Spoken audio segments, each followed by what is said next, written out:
The sun had barely slipped behind the canyon when Colt Hargrove rode back to his ranch, the horizon painted in bruised shades of purple and gold.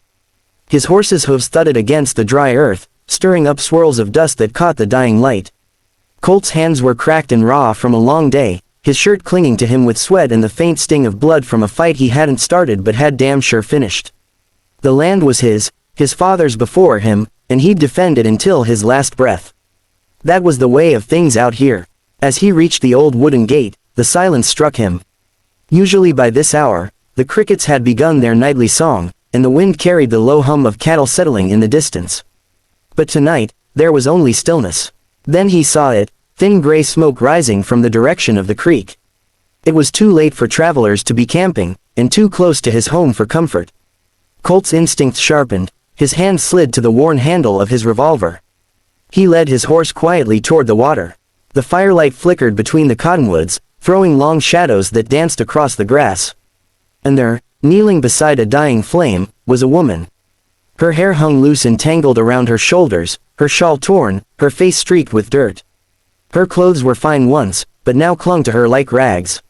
She looked fragile, ghostly even, like someone who'd wandered too far from safety and didn't know how to find her way back. Colt cleared his throat softly, not wanting to startle her, but she gasped and spun around anyway, clutching at her chest. Her eyes were wide, filled with fear that went deeper than the night itself. "Please," she whispered, her voice cracked and raw. "Don't send me back." Colt froze. Those words hit him like a hammer to the ribs. "Back where?" he asked quietly. Her lips trembled before she spoke again. "To them, my husband's family." He took a cautious step closer, lowering his revolver. "You ran away," she nodded slowly. "He's dead now, but they said I had to marry his brother or lose everything. The house, the land, the animals, everything my husband left me. I couldn't do it. They treated me like property." She swallowed hard, eyes glistening. "So I ran. I've been walking for days." The fire cracked softly between them. Colt's jaw tightened. He'd seen the kind of men she was talking about, the kind who thought power made them righteous. He holstered his gun, feeling something shift in his chest. "You shouldn't be out here alone," he said finally. "There's wolves, bandits, worse." A broken laugh escaped her. "I thought I'd take my chances with the wolves." That answer, half defiance, half despair, made something inside him stir. He studied her face under the flickering light. She was young, but her eyes carried the weight of someone who'd already lived too many hard years. Colt took a breath and extended his hand. "Come on," he said. "You can stay at my ranch for the night. I've got a spare room. It's not much, but it's warm, and no one will bother you here." For a moment she hesitated, torn between fear and trust. Then, slowly, she placed her hand in his. Her fingers were cold, trembling. He helped her to her feet, steadying her as she swayed. They walked through the moonlit fields in silence. The wind carried the scent of sage and the far-off murmur of the river. She glanced at him once, as if trying to read his intentions, but Colt kept his eyes forward, his jaw set. He wasn't about to take advantage of a woman in trouble. That wasn't who he was, not anymore. When they reached the ranch, he opened the door and motioned her inside. The warmth from the dying fire in the hearth wrapped around them.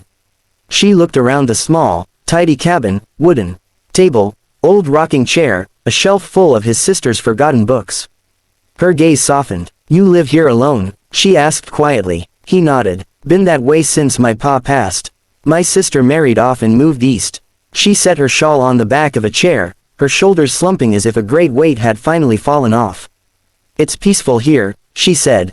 Colt poured her a tin cup of coffee and handed it to her. "It's quiet," he said. "Peaceful depends on the day." She smiled faintly and wrapped her hands around the cup.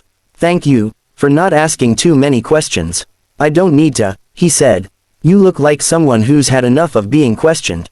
Her smile wavered, and for a while, they sat in silence, the fire crackling softly, the clock ticking on the wall. Outside, the wind howled through the canyons, but in here, the air felt still. After a few minutes, he said, "You can rest in my sister's old room. It's clean, and the sheets are fresh. You'll be safe there." She looked up at him, her eyes shining with tears. "You don't even know me." He shrugged lightly. "Don't need to. You needed help. That's enough for me." Her lower lip trembled. "I didn't think men like you still existed." He chuckled softly. "Maybe they don't. Maybe I'm just stubborn." Later that night, Colt lay in his bed staring at the ceiling, unable to sleep. He could hear her quiet sobs through the thin wall, and each one twisted like a knife in his chest. He'd lived through loneliness, through grief, through nights where whiskey was the only thing keeping him company, but hearing her cry made it all sound like silence compared to the ache in her voice. Finally, he couldn't take it anymore. He got up, crossed the floor, and knocked lightly on her door. "Evelyn," he said softly. The door opened a crack. Her eyes were red and swollen. "I'm sorry," she whispered. "I didn't mean to wake you." He shook his head. "You didn't. Just couldn't sleep." He hesitated, unsure of what to say next. "You all right?" She gave a bitter little laugh. "No, but I'm trying to be." She looked at him for a long moment, then said quietly, "I can't stop thinking about them. The way they looked at me. Like I was something to be owned." He felt a surge of anger rise in him, not at her, but at the world that could make someone this afraid. "You ain't property, Evelyn. You never were." Her eyes welled again. "Then help me remember that.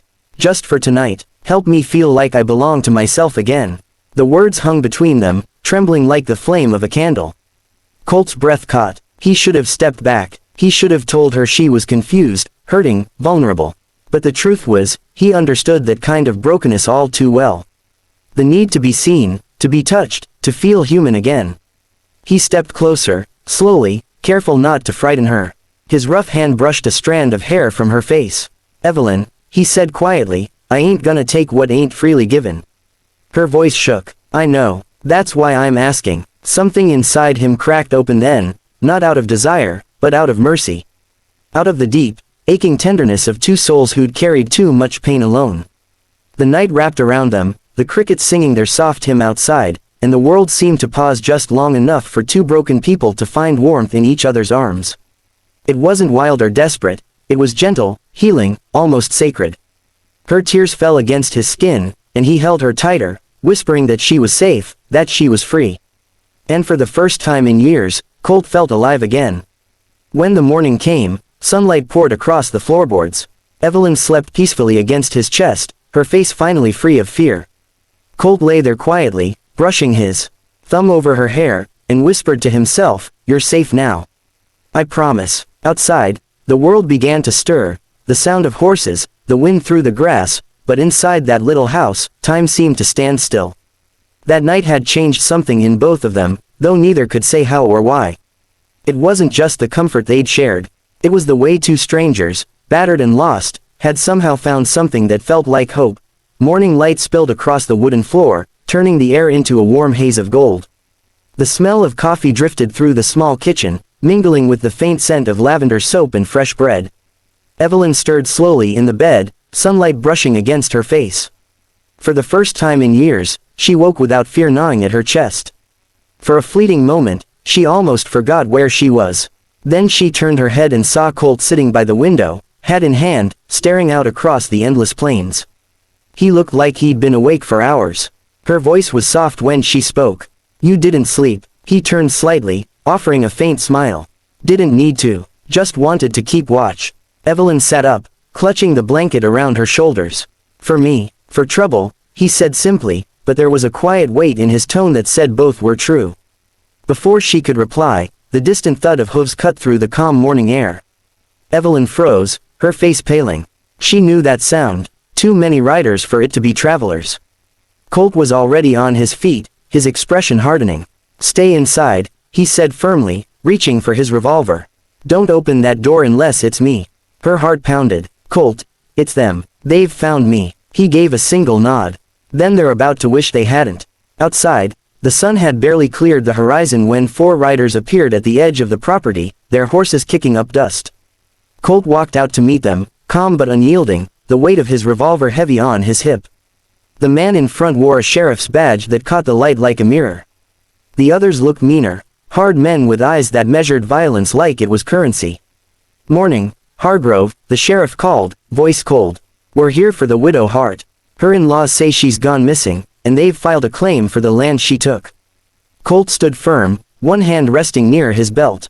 "She didn't take anything. Her husband left that land to her fair and legal.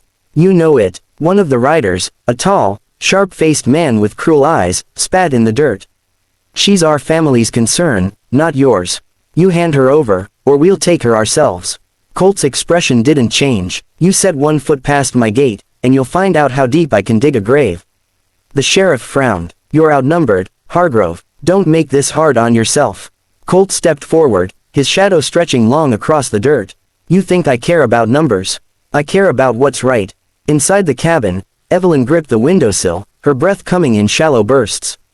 Through the glass, she saw the men's faces, faces she'd known for years. Her husband's brother, Samuel, was among them, his smirk twisting into something ugly. She couldn't stand it anymore. Throwing open the door, she stepped out, the morning wind whipping her hair around her face. You have no right to be here, she shouted, voice trembling but loud enough to echo across the yard. Samuel sneered. You made vows to this family, Evelyn. My brother's gone, but the land stays with us. I made vows to him, not to your greed. She cried, and that land was his gift to me, his dying wish. You can't take that away. Colt moved to stand between her and the riders, his jaw tight. You heard her. She's not property, and she's not yours. Samuel's smirk faltered. You think you can protect her, rancher? Against men like us. Colt's hand moved faster than thought. In one smooth motion, he drew his revolver and cocked it, the click slicing through the silence like thunder. I don't think, son. I know. The standoff hung heavy in the air. Even the horses went still. The sheriff shifted uncomfortably in his saddle, looking from Colt to the widow and back again. Finally, he exhaled through his nose and said, She's made her choice. You can tell the Hart family to leave her be. Samuel looked like he wanted to spit more venom, but the sheriff's warning glare stopped him. The men turned their horses, muttering under their breath, and within moments, the sound of hooves faded back into the distance. Evelyn's knees gave out as the adrenaline left her body. Colt caught her before she hit the ground, his arms steady around her shoulders. She buried her face against him, shaking. They'll come back, she whispered. Men like that don't just give up. He looked down at her, eyes dark but calm.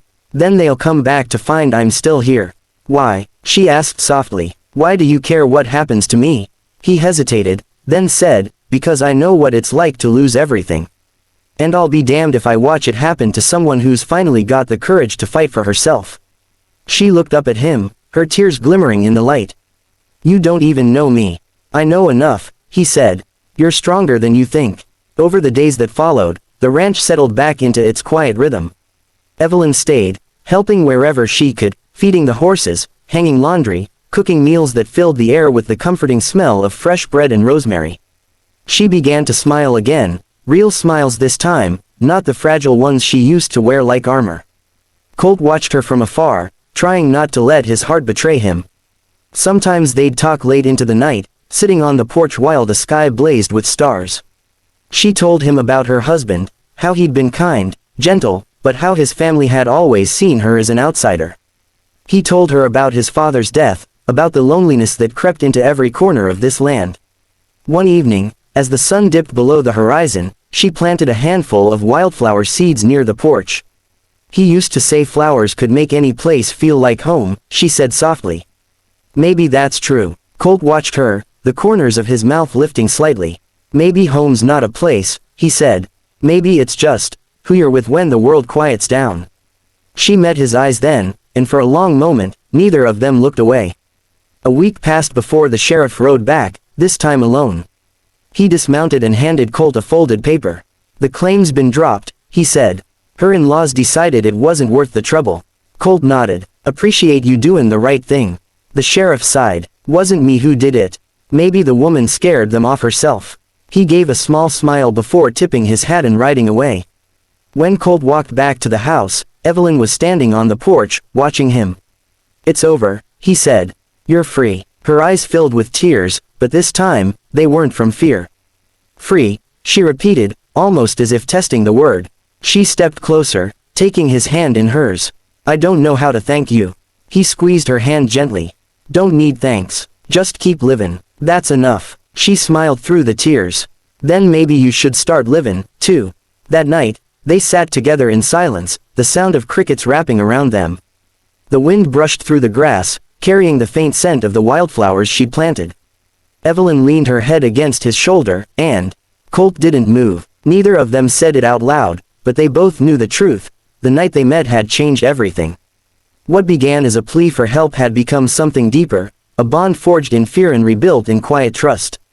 And though the world outside would keep turning, harsh and unforgiving as ever, the two of them had found something worth holding onto.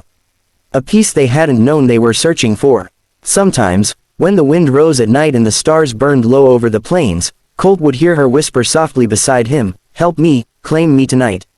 But now it wasn't a cry for rescue. It was a promise, of belonging, of love, of two lost souls who had finally found home in each other.